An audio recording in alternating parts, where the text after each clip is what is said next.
Let's crochet. First, a moment for the cardigan I made. It has pockets. So I'm working on my temperature blanket today and I wanted to show you the process. I'm starting with a cup of tea. Would you like some?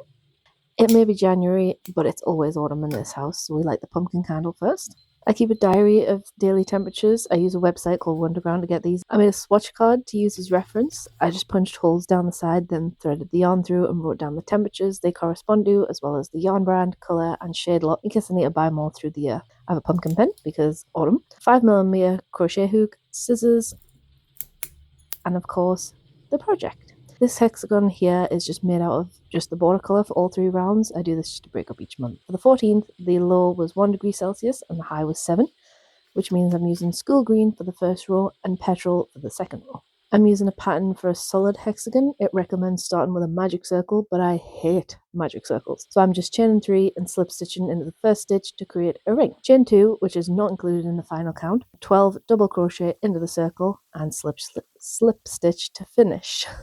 Ta-da!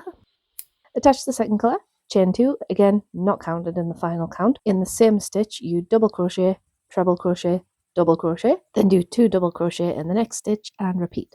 The double, treble, double will form the corners of the hexagon and the 2 doubles will form the sides. Repeat this 5 times and you will have a hexagon.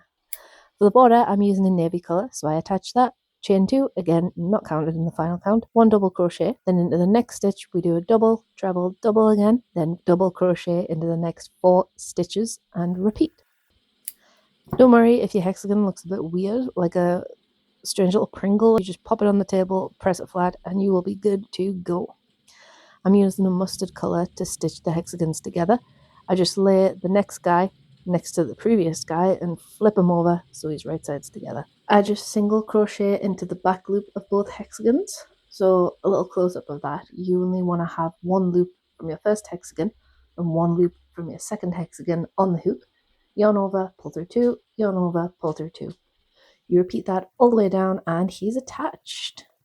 Doing it this way will create a raised seam on the back and the front looks like this with little yellow dots. Once I get to the second row, I'll be lining it up like this and stitching it together like a little zigzag. I'm not sold on the yellow though. I thought it would break up the blue a bit, but I don't know. What do you think? Yeah, this is how it's looking on Sunday the 18th of January. Oh, what is this? You want to help? No, thanks. Okay, thanks for watching. Bye!